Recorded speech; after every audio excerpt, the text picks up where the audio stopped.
Hello, and welcome to a special episode of Bad Gays, a podcast all about evil and complicated queer people in history. My name's Hugh Lemmy, and today we had a special guest, Dr. Maurice Casey.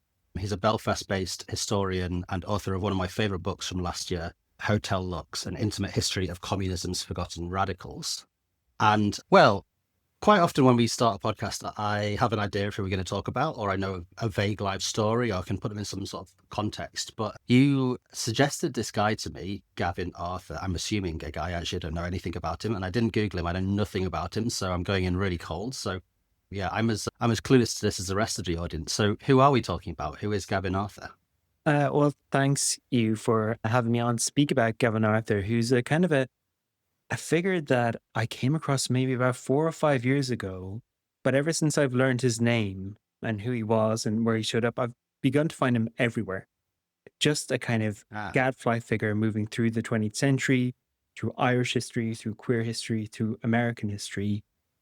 One of the ways I like to introduce him is to actually start at a kind of in the final act of his life at the corner of 4th and Market in San Francisco in the late 1940s, where Herb Caen, who was a famous San Francisco journalist, found this newspaper salesman hawking newspapers in a quite grand voice and got talking to this newspaper salesman. Newspaper salesman said that he was Gavin Arthur, that he was the grandson of a US president, Chester Alan Arthur I. And Herb Caen, this journalist, was initially doubtful of the story because this guy was a newspaper salesman. He could see that he was living quite close to poverty.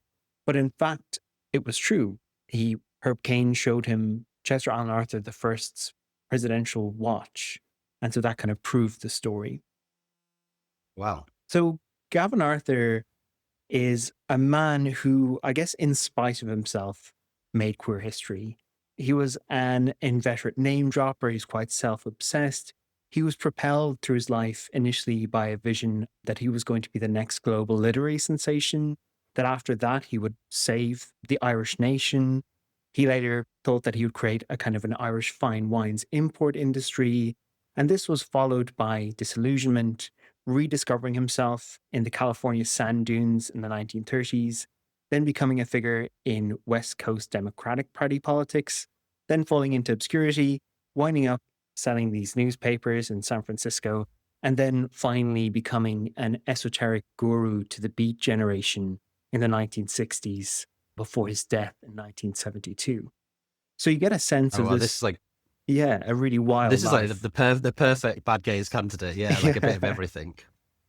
And his life begins really in enormously privileged circumstances. He was born in 1901 in Colorado, in Colorado Springs on the kind of his family estate. So we need to get into his family history because it's really, really important to who he was and how he was able to sell himself to elite circles in the kind of first act of his life. So he was Chester Alan Arthur III. His grandfather, Chester Alan Arthur I, was a relatively undistinguished Republican president of the late 19th century, really just got into the job because he was James Garfield's vice president, and Garfield was assassinated.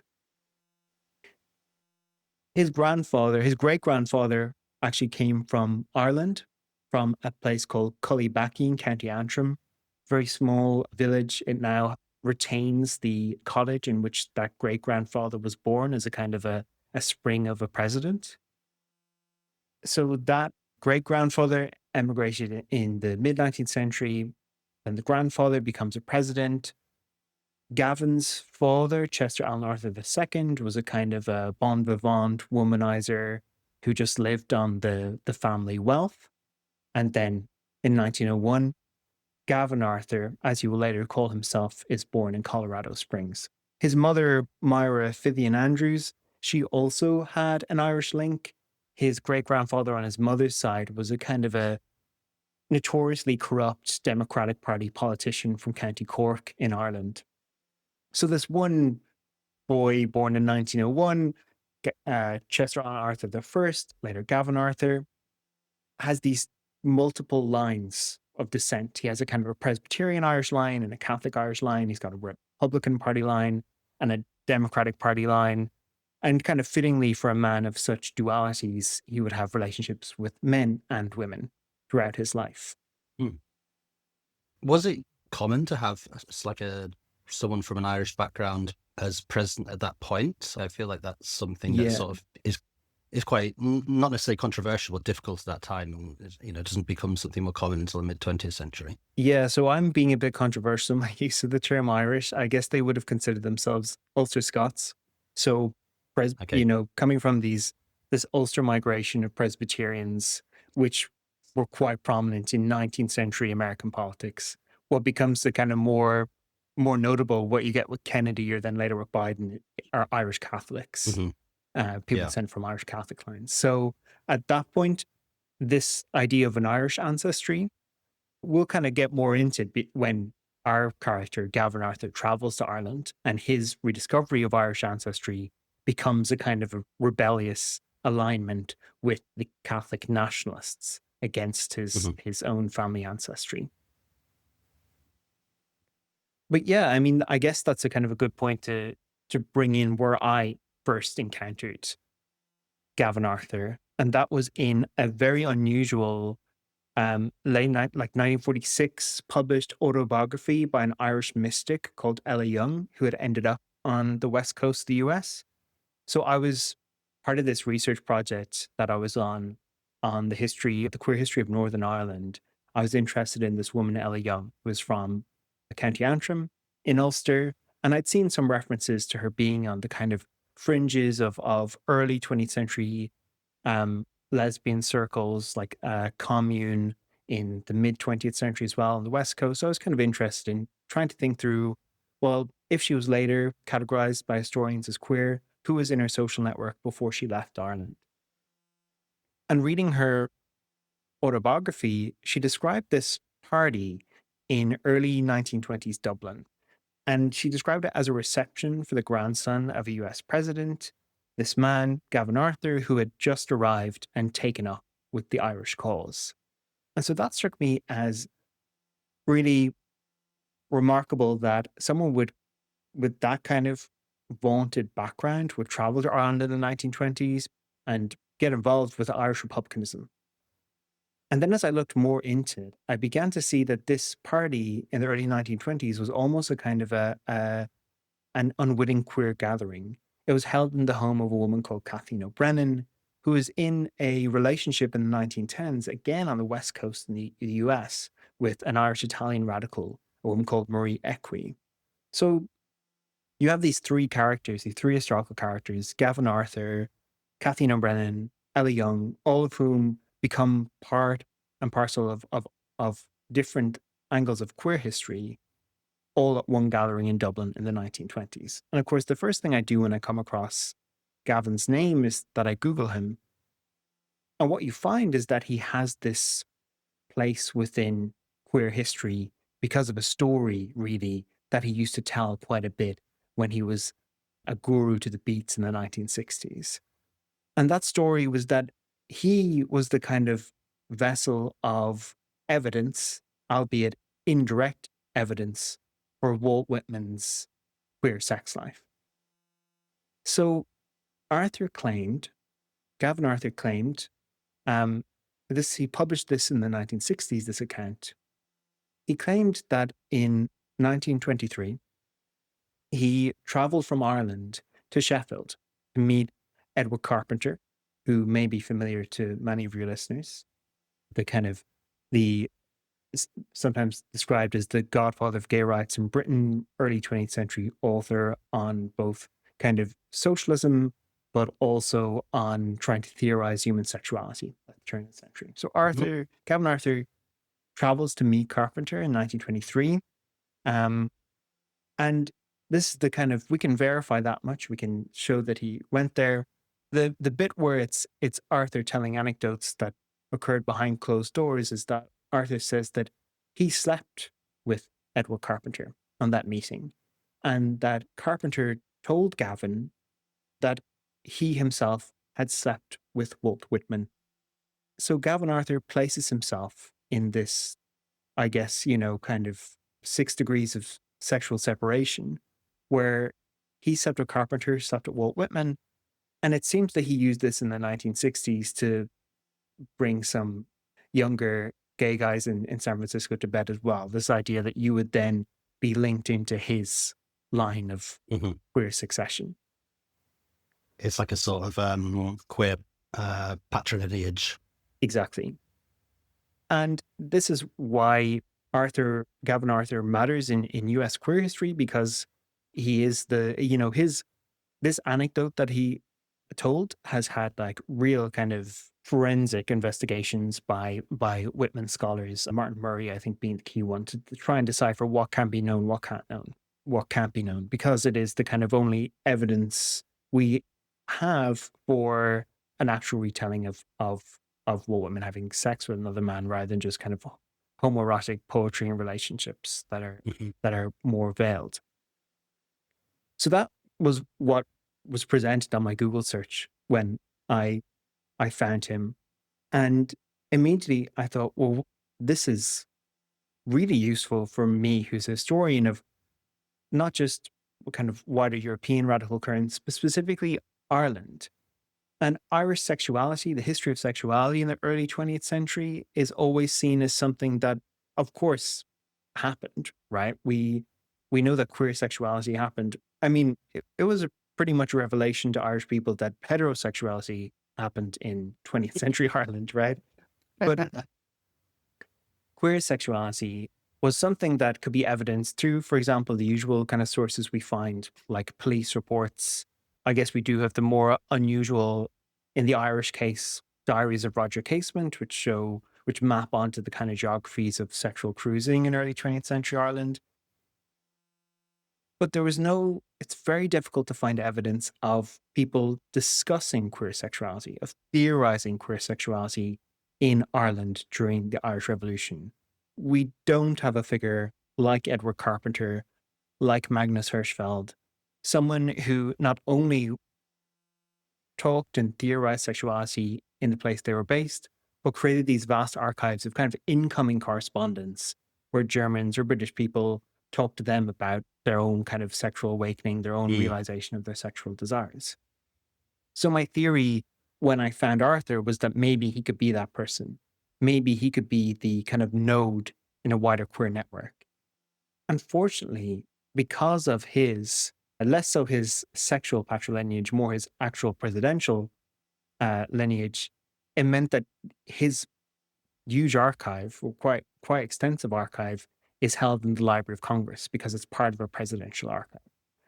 So you have the Library of Congress acquire from Gavin Arthur his grandfather's materials, but then he gives them all of his materials, which is this unprecedented insight into this world of esotericism, of sexuality that spans from 1920s Ireland to 1960s San Francisco. And actually, you can find some unusual intellectual links between that world of revolutionary Ireland in the 1920s and the beginning of the sexual revolution on the US West Coast. Wow. One of the, and I was really lucky to benefit from the help of two Gavin Arthur researchers in particular as well, who shared documents with me before I went over to the Library of Congress. So a shout out to Philip Longo, who's engaged on a really interesting Arthur biography project, and to Joey Kane as well in San Francisco, who also shared some documents with me. One of the initial documents that really opened up this world for me was Gavin Arthur's unpublished autobiography, which sits in kind of typescript and handwritten in the Library of Congress. He seems to have written it around the late 1930s, and it's written in the third person, which is a kind of a curious choice as well. But in it, he gives a kind of a narrative of what brought him to Ireland. He was, in 1921, engaged to another figure from the kind of New York social set, woman by the name of Charlotte Wilson, and he was traveling to London where the wedding would take place. And he decided that he would depart at Cove, which is in County Cork, and see a bit of Ireland before he traveled onwards to London. He knew that he had this family history. He wanted to kind of have this ancestral reconnection. So he arrives in Cove. It's this really interesting period in the Irish Revolution, it's the truce period. So the War of Independence between the IRA and the British Army has been fought to this standstill. And the Irish Republicans are about to send a delegation to Britain to negotiate what the future status of Ireland will be. So Ireland is in a point of wide scale debate about what the future direction of the Irish nation will be. It was Arthur, pre-treaty. yes, it's pre-treaty. It's really just early as the treaty's kind of being ironed out, both in the Republican amongst the Republican delegates, but also in the pubs across the country as people fight all these Mhm. points out. Arthur decides that he'll just stay longer in Ireland. He ends up in Killarney in County Kerry, and he goes into a pub and meets this man, Donal O'Cahill, who will later star in the first Irish talkie. And Donal O'Cahill converts him to the Irish Republican cause. And Arthur decides that Gavin Arthur decides that this will be his cause, his revolution. And he Mm. writes to his fiance, his wife to be. He says, "Look, I'm going to fight for Irish freedom, and I'm at this crossroads. Do I marry you? Do I help create the Irish Republic?" And she seems to write back. There's kind of correspondence between her mother-in-law to be and his fiance saying, something strange is happening with Chester. What should we do? And then you find, I think, these kind of letters that he writes, which are full of his kind of his own sense of his own grandiosity, his own historical mission. In October 1922, he writes to his mother that he's decided to commit himself to what he called, quote, the cause. He told his mother that he had found, quote, men and women of my own race fighting the undying fight of right against wrong. He believed he could play an important part in the fight, and should he, quote, live to see the certain ultimate victory, then he would help the rebuilding of the Isle of Destiny. So, continuing in these really grand terms, he told his mother that having felt the fire out of which the new Ireland will be smelted, I shall be able to cast into her architecture the symbolism of her agony and rebirth. So he then affirms, then towards the end of this letter, that he was turning his back on old preoccupations. So he says, the days when I lounged in my orange room, reading books on sex, breathing the odor of incense burned to heathen gods, are past. Now, this is him writing in 1922. It's very much one of many poor prophecies that he would have throughout his life. His days of praying to heathen gods and reading books on sex were far from past. In fact, this arrival in Ireland was really the beginning. So he arrives then into Dublin social life. His fiancée, Charlotte, decides to join him in Ireland. They marry in Ireland, and they both become figures within kind of an elite cultural and political sect. Those debates that we just discussed result in the Anglo-Irish Treaty, ultimately giving rise to independence in part of Ireland in the 26 counties, which become known as the Irish Free State, and then a partitioned state in 6 counties of Ulster up in the northeast of Ireland that becomes known as Northern Ireland. Throughout all this, there's a civil war in which which both the Arthurs, Gavin and Charlotte, take the side of the anti-treaty Republicans. They become involved in a few escapades. At one point, he was arrested by the Irish pro-treaty army down in Kerry. And then when they return back and settle more into settled life in Dublin, they become part of the kind of the party set and also a cross-political party set. They mingle with pro-treaty and anti-treaty social groups. Main their main kind of motive seems to be to kind of search out a good party and search out a place where there's kind of fine dining and fine drinking. They become part of also the Theosophical set in Ireland. And this is a kind of not just a kind of a tangent, but an important part in terms of understanding how Gavin will later kind of theorize sexuality. Theosophy being this really popular at the turn of the century religious movement based on philosophies that were being reinterpreted by its founding figure, Madame Blavatsky, from the East, kind of syncretic ideas of Buddhism and Hinduism and so on. One of the ideas that kind of courses through the theosophical thought, and which will become important to Gavin as we delve more into his story, is the idea of reincarnation. So we're just going to hang that there. Just remember to kind of keep in mind the idea of reincarnation. One of the kind of key friendships for him in Dublin in the 1920s is this mystic Ella Young, in whose autobiography I first discovered him.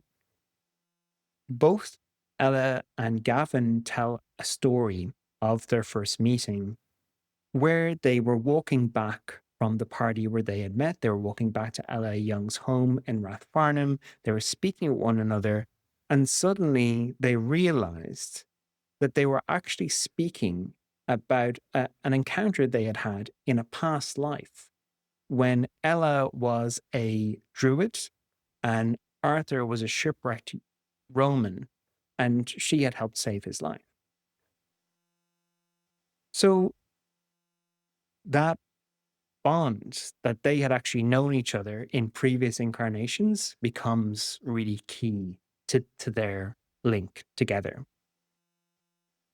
So aside from this kind of more a grounding in more of his kind of spiritual side, he's also beginning to think through sexuality, think about his own sexuality. He seems to have had certainly a crush, if not an infatuation, with a young Irish poet by the name of Lyle Donaghy. And in one letter that he wrote to his mother from a Limerick hotel, he talked about how he was traveling the country with a fine, strong Trinity lad. Donaghy was a student at Trinity College, with whom he had climbed some very sacred mountains overlooking the Glen of Arlo and spent the night on a bed of pines. So this encounter also seems to have left an impression on Donaghy, who titled his first book of poetry after this kind of dawn that they saw coming above the mountains. Again, in this letter, we have Arthur reference Edward Carpenter to his mother for the first time. He talks about how he had found a copy of Carpenter's Towards Democracy, which is not a book explicitly about same-sex sexuality. It's really just a book of poetry. But for Arthur, he said that it was a kind of a key to innumerable doors in my heart and mind which I had never opened. And he wrote that he would soon be going over to visit Carpenter at his home in Millthorpe in Sheffield. So then we have the travel, the journey that Arthur undertakes to Sheffield. We have what may or may not have happened behind the closed doors at Millthorpe in this line of succession. But what we find, and I went over to the Carpenter archive in Sheffield, are then these letters that Gavin writes to Edward Carpenter, which are again full of his sense of self-purpose and what he wants to achieve. He writes to Carpenter of this dream, and again, it's this kind of poetic language that he's striving for. He writes, "And now is to my dream, a daring dream, aiming at the stars and even falling short of them, carrying me far along the road to paradise. I want to be to Ireland what Walt Whitman was to America, and you are to England. Perhaps I could even attain my dream of lighting my torch from yours and carrying it over here to light the way for these fearless dreamers who fight the mightiest empire of our day." So even at this point, as it's happening, he's conceiving it as this sort of lineage, not just sexual lineage, whether that's true or not, but a political lineage, an intellectual sort of lineage, and also this revolutionary idea, I guess, at the time where you could transport revolution like a flame between countries. Yeah, exactly. And it's also really interesting, this way that he casts himself, because he's of course aware of what Carpenter and Whitman stand for beyond what more surface level readers of their work think. So in saying that he wants to be the Walt Whitman, the Edward Carpenter of Ireland, I do think that he's suggesting that he wants to bring a tripartite revolution to Ireland, a sexual revolution, a spiritual revolution, and a Mm. political revolution. So it's a really interesting position to place himself in. But I think as we kind of learn a bit more about his personality, we'll see that he wasn't necessarily the kind of person who was the ideal figure to lead this revolution. Right, but that's interesting as well because he's making those connections between Whitman and Carpenter, and he's reading seemingly quite correctly, or as we would read today, the sort of sexually revolutionary aspects of both of those people as poets and writers. He's clearly smart. He's got a sort of linked together, very advanced reading of these things. Like whether or not he himself can become that person, Yeah. to notice those links and to see how sort of a sexual revolution might be forged is he's clearly quite visionary and quite intellectually savvy. Yes. And he is in a way precocious. He's quite young, right? He's still in his early 20s at this point. And again, and that feeds very much into what you were just saying. In another letter sent around the same time to Carpenter, it's clear that Carpenter has asked him, "Have you seen evidence of male intimacy amongst the IRA volunteers that you've been living among?" And Arthur replies saying that although he has not seen, he uses the term, which is a Carpenter term, comrade love between the men of the IRA. He underlines that he thinks that surely this kind of committed force must have some kind of that intimacy that was witnessed amongst the Mm, Theban band, is what he says. So he's also right. drawing on this Hellenistic allusions, which of course are usually important to kind of queer self-fashioning in the early 20th century. So Yeah. so I guess then it's kind of time to think more about why he necessarily didn't have the kind of temperament to become the Edward Carpenter, the Walt Whitman of Ireland. One indication of this, of course, is the his relationships with those around him, those closest to him. His narcissism, I guess, if you like, left a lot of casualties.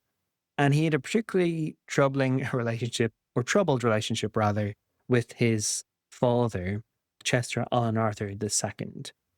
And this really comes to a head in 1924. So Gavin's still in Dublin, and he had set out. When he had arrived in Ireland, he had something like $10,000 in his bank account, which had kind of frittered away gradually, an enormous sum for that point.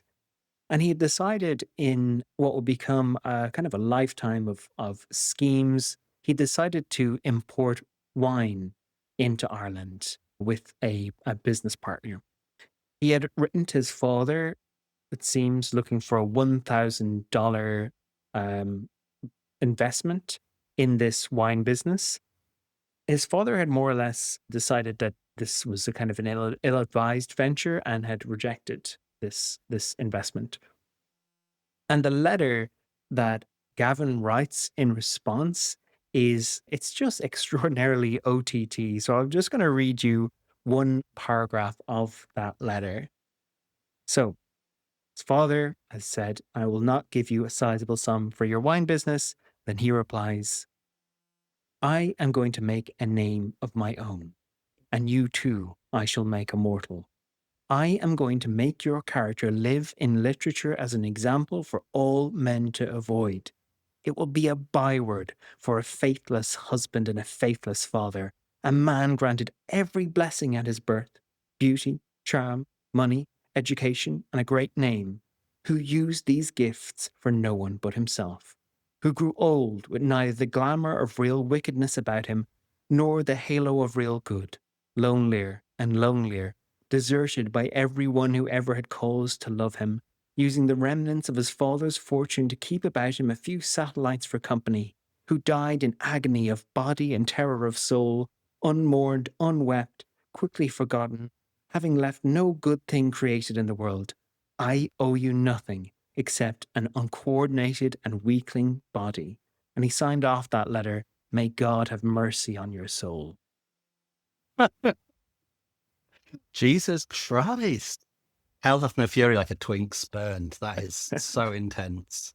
So Wow. he still had a close relationship with his mother. His mother Myra eventually joins him and Charlotte in Dublin. They all lived together in a house that was in the south of Dublin. Actually, after they left, W.B. Yeats bought the house, and that was the his last address. Hmm. And his mother did Wa- also. Was was it was it a fair characterization though? Like maybe his dad was like that. Maybe, I think his father was feckless and was certainly a kind of a textbook elite American cad of the yeah, period. I don't know if Gavin was necessarily covering himself in glory by choosing the moment in which his father decided to turn off the money tap as his yeah, yeah. his moment that he would kind of decide this. But also again, it feeds into this alongside this quest to just bring in finances. There was this literary quest, and there's all these Hmm. writings in his archive in the Library of Congress. He was kind of working on this grand theory of philosophy. He was trying to create a kind of an all-in-one philosophy as well. That was getting nowhere, even though he was talking to people like Yeats and George Russell, big intellectual luminaries who were encouraging him to keep on with this, maybe kind of humoring him. And meanwhile, his wife Charlotte was actually having some kind of literary success. She was a talented poet, and she was published. One of her poems was published in a kind of a real landmark Irish cultural publication called Tomorrow in the 1920s. So there's this kind of this literary tangent, and I think that he thought that he would, be a great writer and could write this biography of his father into world literature that would damn him in the eyes of the world. Interestingly, Hmm. this becomes inverted. Charlotte, Arthur's wife, writes a book that comes out while they're getting separated, that it is actually a veiled biography of Gavin, which portrays him in quite unflattering terms. Yeah, he's the nepo baby of a nepo baby. So there's like a next level of, I don't know, like expectation and delusion going on at the same time. It Yeah, sounds like he spread himself a bit too thin as well, like maybe he should have stuck to being a revolutionary or a poet or a philosopher or a wine importer. He's clearly yeah, a talented man in some ways. He could get quite far, but how do you do all those things at once? yeah, exactly. And I think that kind of that capacity to spread himself thin also really kind of leads into his political and intellectual alignments. Certainly, if we look at the broad scope of his life, he is, a staunch uh, liberal in many terms. He becomes secretary of the Democratic Party during the New Deal in California. Later, is part of the kind of circles formed the early gay rights movement in the West Coast. But in this period, you find in his archive, there's a kind of an outline for an Irish fascist party in his material, which is unsigned. Hmm. But I, I think it seems, I would argue that in the language, I think that Arthur himself had a role in designing it. Again, he was attracted to anything that seemed new, modern, futuristic, and would kind of run to it almost unthinkingly. Again, in that 1930s autobiography that he writes, he talks about having gone to Italy and met a young fascist, but then later have realized that fascism was counter to the kind of humanity that he wanted to uphold. But it's this classic kind of intellectual gadfly of that early 20th century who flits between ideologies, and it's so hard to kind of pin down because they fail to kind of create a kind of a real kind of structure that allows them to really figure out their principles. So back to his story. Did he set up the wine merchants in the end? No, that does not get off the ground. Okay, I think that like that's a when surprise. in an era where Irish people were still kind of like drinking stout and just um, synthesizing ethanol basically in their bathtubs using potatoes, I don't think that the French imported wine was necessarily going to be a huge hit. Yeah, so his Dublin life is kind of heading towards a point of disappointment. He has not become the Edward Carpenter of Ireland. He is making more kind of exciting connections abroad. He corresponds with Havelock Ellis in Britain, and he corresponds with Magnus Hirschfeld in Berlin. So he is connecting himself into this wider world of early 20th century sexology. In that autobiography that he writes, he describes as his real disenchantment with Ireland as coming as the result of this real series of tragedies that take place amongst the Irish nationalist set in beginning in November 1924. Uh, Darrell and Millie Fidges were a kind of a Irish nationalist couple. Darrell helped set up what became the state broadcaster in Ireland, but in November 1924, his wife Millie died by suicide in the back of a taxi cab in Dublin. Oh, Jesus. And the wider context of this was that Darrell was having an affair with a young actress called Rita North. Rita North became pregnant and she went to England. The kind of chronology here and what exactly happened is a little unclear because this is a time where people in Ireland didn't necessarily speak openly about these things, but it seems that she died as a result of that abortion going wrong. And then not long after that, Darrell himself took his own life in a London hotel room. And this group, Darrell and Millie in particular, were very close to Charlotte and Chester. In fact, it seems to have been their rooms that Darrell came to when Millie went missing to ask if they had seen her. So for Gavin, this is a moment where has been in Ireland for several years. He's been working for this cause. And the state that has emerged from the different lines of this cause has created this atmosphere of shame and guilt that has kind of culminated in many ways in feeding into this tragedy as he perceives it. And so this is part of his disillusionment with Ireland. In classic, because of the strength of the Catholic Church in a new state. Exactly. This state becoming a unusual in the early 20th century of being a revolutionary state with a socially conservative ethos. And in classic Gavin fashion, in his autobiography, he describes more or less deciding to leave Ireland on foot over a bog. And it's a kind of a classic example of how he kind of narrates his own life, that you go into these kind of quite interesting discussions about the period, and then you move into a world of esotericism and the supernatural. So describing his departure from Ireland, he noted that he took a tram as far as Dunleary, which is in the south of Dublin, and then he decided to walk across this bog at night. And as he was walking across the bog, he saw a human figure appear before him and stand in front of him. And it was a kind of a shrouded human figure. And then, as he saw this ghostly apparition, he heard a voice in his head. And it was the voice of an executed young Republican that he knew called Stephen. And Stephen started whispering to him. Stephen started saying, "You have to go forward. You can't walk away. You can't stay here. You must walk through that ghost." So that's the line that he quotes in his autobiography. And this is a technique that may be useful for any of your listeners who encounter a ghost. But the trick that he does to disarm the ghost is that he starts whistling the Irish national anthem. Gavin does. And apparently this allows him to walk through the ghost. So again, it's this enormously unusual life that Gavin lives. So after this Irish period, Charlotte, his wife, actually remains in Ireland much longer than he did. He returns to New York. He spends some time as a door-to-door electronic vacuum salesman. Again, that goes the kind of same way as the wine business.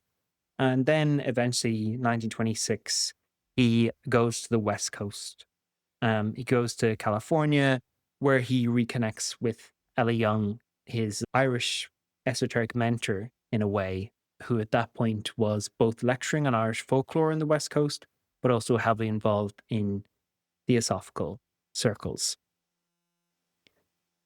So, yeah, one of the ways I like to kind of frame Arthur and his world is a kind of an esoteric strand, not just a history of sexuality, but a history of esotericism in the Irish Revolution and its legacies. And this is a guess where we can kind of bring the story towards its final act, because I have this hypothesis, this idea that there is this direct link between early 20th century Irish esoteric currents and the dawn of the sexual revolution in the West Coast US. And that is through Arthur and his world.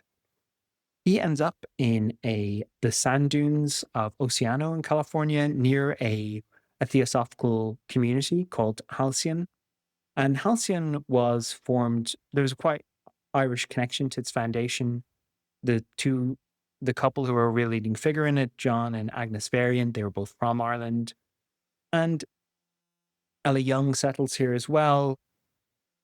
And this commune also becomes a contact point for the kind of early, both like a cultural avant-garde. You've got like Ansel Adams, the photographer, came through there.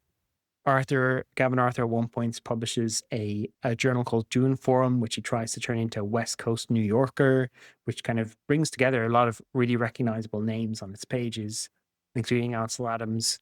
But you also have Elsa Gidlow, who comes through there, who may again be familiar to some listeners as a figure who was I think she's regarded as the first person to publish explicitly lesbian poetry in Canada, and becomes the founding figure of Druid Heights, which is regarded as the first. It was a kind of a queer friendly commune that began in the 1950s in California.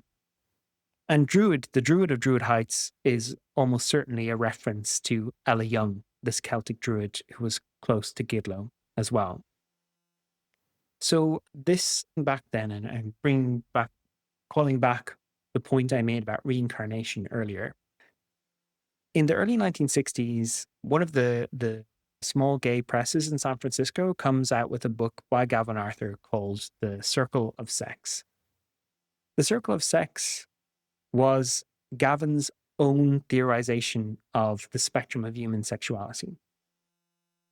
He claimed in the book that he developed this in 1924. He first developed it in 1924 in Dublin.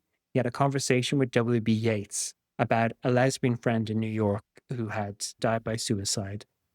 And he wondered to himself, if she was reincarnated in a different body, different form, would her desires and her body align? And this actually is an idea with antecedents in theosophy. Joy Dixon writes about this in her work on sexology and the occult. There was this way in which reincarnation could explain sexual diversity and gender diversity. Think of it this way. If you are being reincarnated over and over again, if on every sixth or seventh incarnation you change gender, you come back, if you were a woman in one life, you come back as a man, or vice versa, then on that incarnation number 5 or number 6, your soul is grasping towards one gender and your body is another. So in a sense, Arthur conceived of human sexuality as being linked through cycles of reincarnation.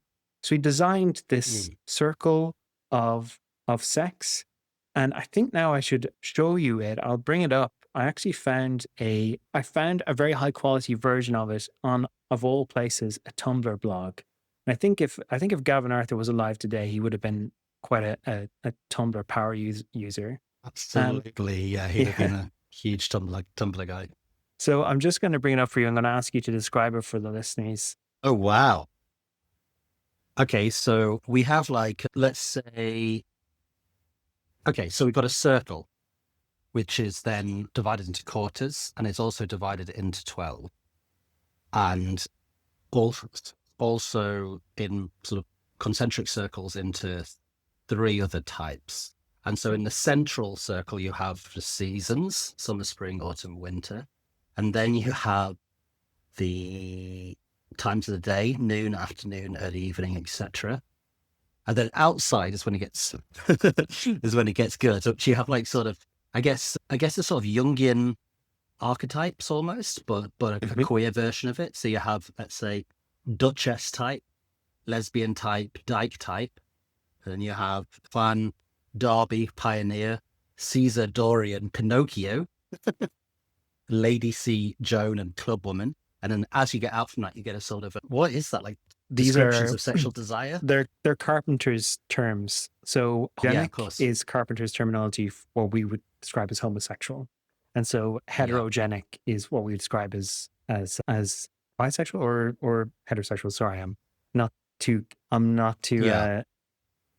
up to date on my circle of sex.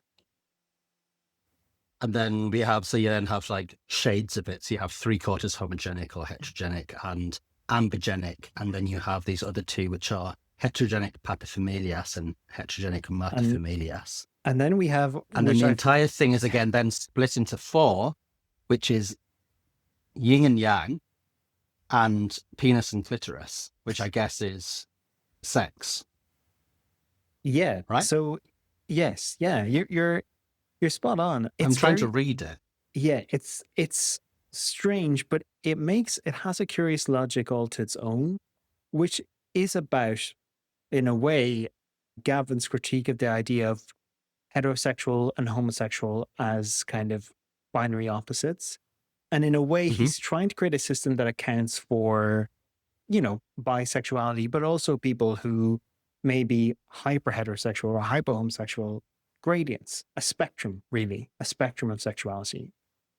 Yeah, it's kind of like a combination of sort of astrology, Edward Carpenter's sort of sexual theories, and then also it's almost Kinsey, you know?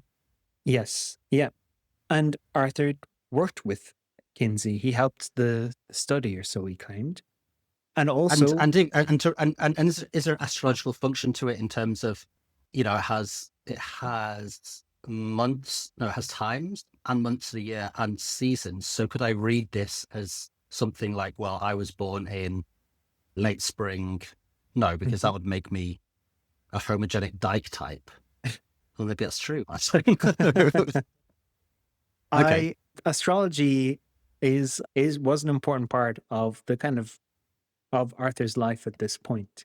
And I think that probably brings us kind of a good point to end on, to really connect all these threads together, which is when the beats were deciding on what date that the first human be-in should take place in San Francisco, this kind of gathering event that is seen as Hmm. the event that inaugurates the sexual revolution. When they wanted to decide what date it was, they went to this guru figure, Gavin Arthur, and they asked him to consult his astrological charts to pick the most astrologically fortuitous date for the human being.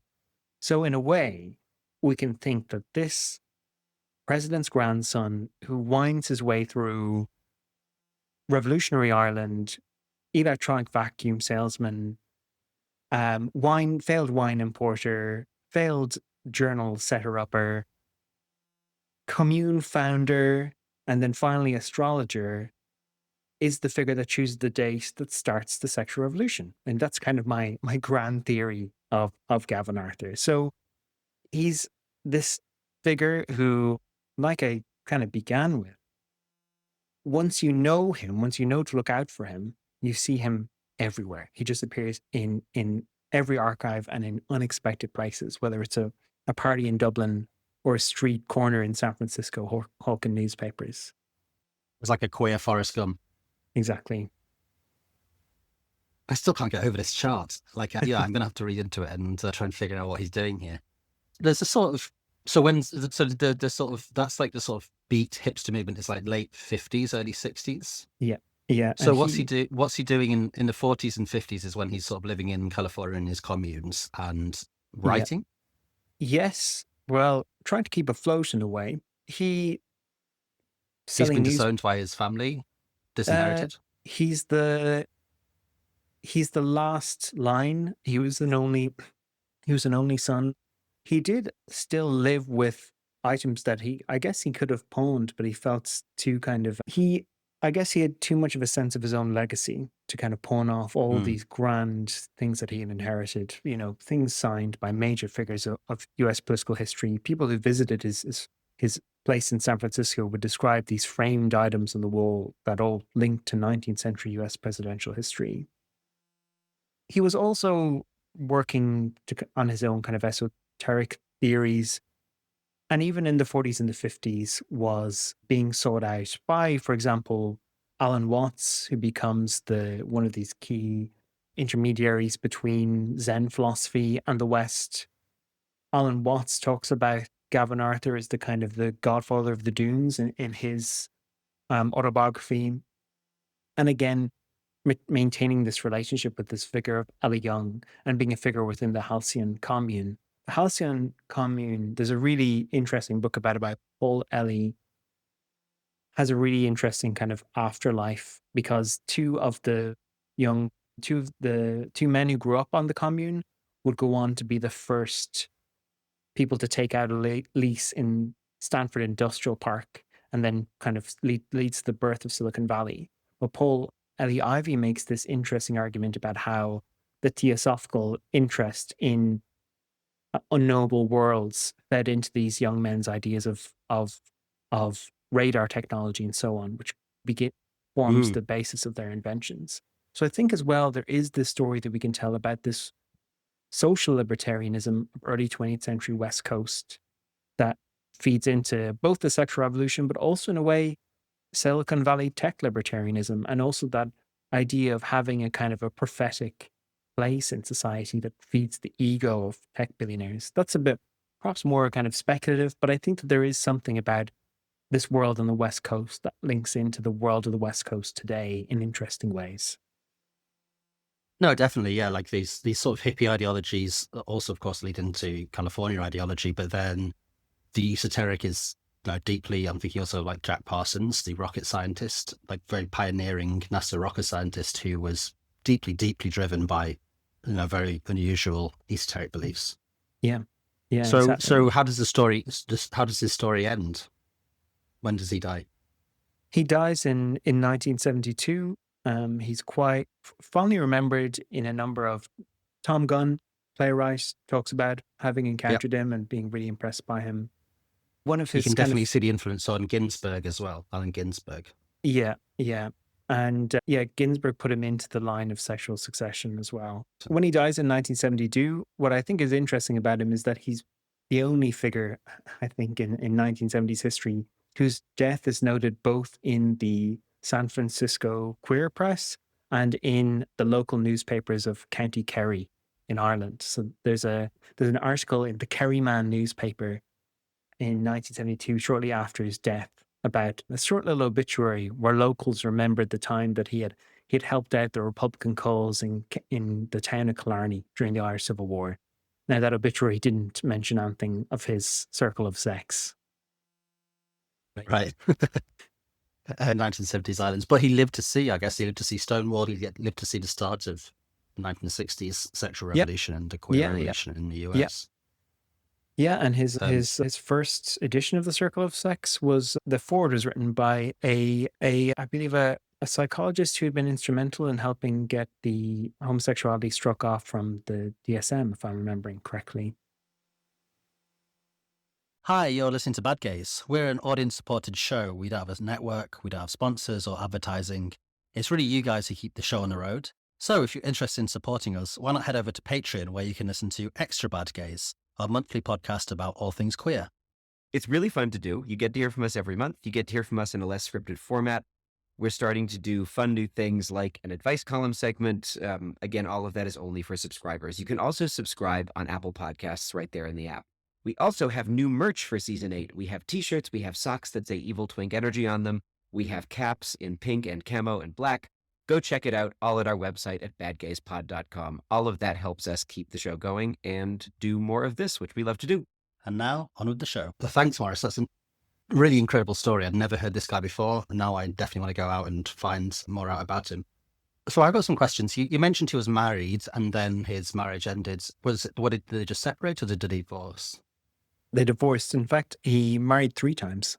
Oh, really? Yes. Yeah, he married 3 times. So the first, Charlotte Wilson, that divorce came through, I think, in 1930. It was certainly after both Gavin and Charlotte had starred in a 1929 experimental black and white film with Paul Robeson, which you can find on YouTube. It's called Borderline, if you want to. Yeah. Wow. And just another kind of wacky angle to his life. His second wife was to Esther Murphy, who was a woman. I think that they were both queer, and I think that brought them together in a way. And her more significant relationship in her life was with another woman author. There's a biography of Esther Murphy by Lisa Cohen, where she describes this relationship with Arthur and how initially Esther was his kind of bisexuality helped her feel more free, and there was certainly a lot of mutual attraction in the early relationship, but how it turned very sour. She suggests that there may have even have been physical violence between them. And she also talks about the fallout of his scheming, his self-centeredness. And she has some choice quotes from a few other contemporaries who kind of described him as being full of a kind of a goofy idealism that, again, kind of bridled with her social circle. And then his third marriage comes towards the very end of his life and is with a figure who, again, is kind of linked into his theosophical circles, another woman called, I believe, Esther Janssen or something like that. I know very little about her, but that marriage was right towards the end. So he was bisexual. These weren't lavender marriages. He was No. sort of They were. But he didn't have any kids. No. Okay. Because it's quite interesting because we talk about these sort of different models for understanding sexuality and his own sexology, which is sort of, let's say, an esoteric take on the inversion model, by the sounds of it. This idea of reincarnation and the idea that you have a sort of, let's say, a sexed body but a gendered soul. Mm-hmm. And how does that marry with his bisexuality? I mean, I guess because you're sort of saying that he's reaching both ways across the ether, across lives. But then also, how does that link with the sort of Carpenter vision of homosexuality, which differs slightly from the inversion model in that, there's this aspect of brotherly love and camaraderie, and there's that sort of sexual revolutionary aspect to it. How does he marry those things together, really? I would say that Gavin Arthur is not someone in whom you should search for consistency. I mean, I think the kind of best way of summing it up would be a letter that he writes to Havelock Ellis, I think in mid-1930s. He just talks to Havelock Ellis. It's another kind of towards the end of a pretty itinerant period in his life where he's been on ships and traveling by rail. And he just says that I've just discovered that anywhere I go, that sex is not what you expect it to be. That human sexuality is just so diverse that it's just unexpected. And I think that in a way is his own. If you see it in the circle of sex, it's hard to make sense of, because I think he found sex, as we all do, hard to make sense of. Yeah, not so queer as folk. Mm-hmm. I don't know, there's parts of it that sound bonkers, to use a scientific term, but at the same time, I don't know, there's something probably more human and sensitive about that reading than there is about most of medical discourses at the time, even the sympathetic medical discourses of people like Havelock Ellis. There's he clearly sees it within a sort of human, political, as well as spiritual and mystical framework that's sympathetic and attractive, even if it's not necessarily particularly coherent or persuasive. Yeah. And amid all that, he can't stop tripping over himself in a way. For example, Lisa Cohen rightly points out in her biography of Esther Murphy that in The Circle of Sex, his profile of the kind of sexual category in which he placed his ex-wife, Esther Murphy, includes an extremely aggrieved and thinly veiled portrait of her. So even when he's trying to create a kind of more, what we might consider more human idea of sexuality, he still needs to bear all of his grudges and animosities. Yeah. Did he have any connection with Harry Hay? I'm kind of wondering, in terms of Harry Hay's sort of also influence in interest in mysticism and the esoteric as a sort of foundation for his own sexological beliefs. Not that I've come across direct contact, aside from it all being kind of in the atmosphere of that period, but a listener may know otherwise. Yeah, I mean, Ben may well know otherwise as well. I have to ask him. Yeah, what a fascinating guy. I do find it, this has come up in my own research as well regarding espionage in the UK and homosexuality, that there are all these figures who play these sort of dual roles. People like Parsons, people when you're at the start of this sort of scientific movement and who are sort of groping around in the dark, as it were, who have these really interesting other interests around stuff, around the esoteric is really quite common. And when you go back to the start of the 20th century, I'm sure you found this. People who believe in theosophy or people who believe in spiritism and spiritualism really a broad sector of society. Mhm. For sure. And I think that this was one of the things that opened up this research for me was Eric Davies' book about the weird. And he has this line about how it's important to take weird ideas seriously, and you can do so without taking them literally. And I think that's kind of a very important lens because in the world, we think of 1920s Ireland, you know, sure, Gavin was out there believing in reincarnation, but most of the population was going into church every Sunday asking for God to intervene in the IRA's war against Hmm. Britain. And that, again, is an appeal to a wider power. And you need to take those ideas seriously because they shape people's reality in that period. I guess my last question is about his actual biological lineage and his inheritance and his sort of role in the American class system. Was it a help or a hindrance to the life he'd go on to lead? Because he's clearly an interesting, smart, driven guy. To what degree was that enabled by this money that he'd got?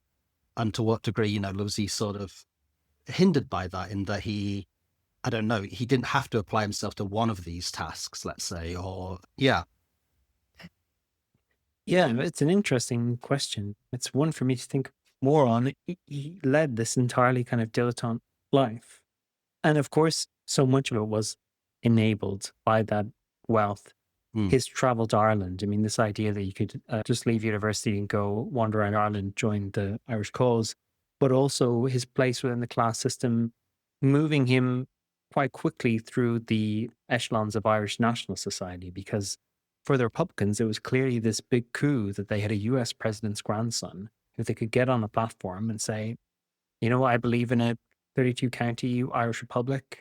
Or they could get him he showed up in Boston as well in the 1920s on an Irish Republican junket speaking for the Irish Republican cause. He also went to Lausanne and won the peace treaties to speak for Irish Republicans. So that background, if he was just a random American, even a random wealthy American who showed up in Ireland in that period, he wouldn't have been given the same access into those worlds as he would otherwise.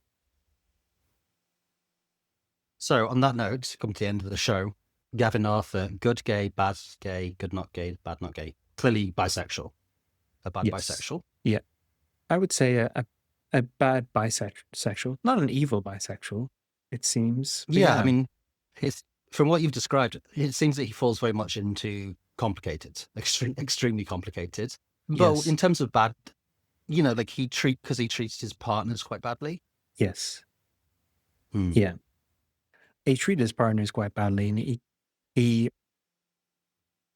you get, and perhaps it's entirely constructed, but I think as a historian spending a lot of time with one individual, you do have personalities you like spending time with and you don't. And that whenever I was delving into the archive of Gavin Arthur, although I was always enthralled by the unexpected, I found him a dislikable personality to spend time with. And I think that played out as well in the reality of his life. I think someone who could write that kind of letter after not getting a $1,000 stipend from his father is someone that was propelled by a sense of self-importance that was a bit of a train wreck running through his life. Yeah, I know that feeling as well. Yeah, of spending lots of time with someone who's absolutely fascinating, and you just come to the end being like, well, what a fascinating prick! Like, what a really horrible person. Well, thanks so much. So if people want to know more about Gavin Arthur, you mentioned a contact who's writing a biography. Are there any existing biographies of him? And if not, what sources did you use for this episode? Yeah, so if people want to learn more, so there's, Philip Longo, who I mentioned, is working on a wider Arthur biography project.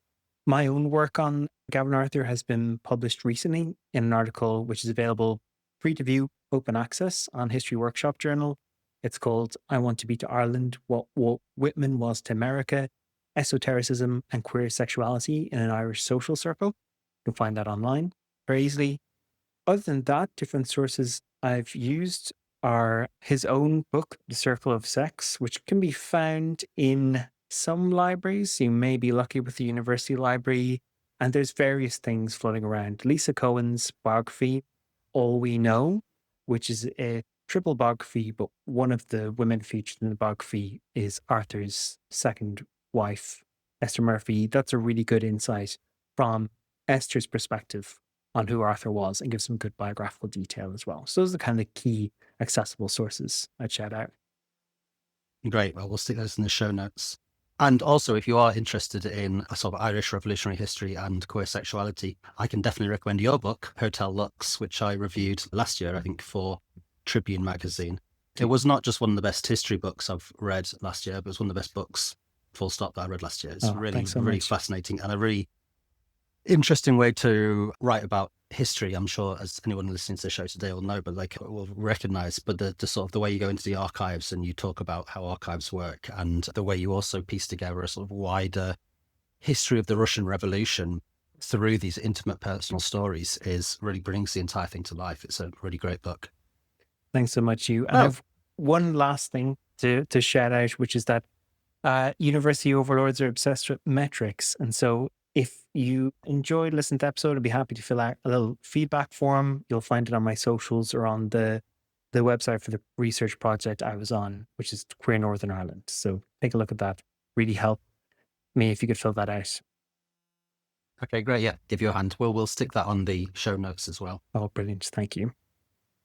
So my name's Hugh Lemmy. If you want to find me online, you can find me at hugh.substack.com. And you have a Substack too, right? Yes, archiverats.substack.com. And on socials? On socials, I'm on Blue Sky and Instagram. You just search Maurice Casey, you'll find me. Okay, great. Thanks so much, Maurice. That's all from us today. Until next time, bye. Bye. Bad. Bad. Bad. Bad. Bad. Bad. Bad. Bad. Bad. Bad. Bad. Bad. Bad. Gays. Bad gays. Bad gays.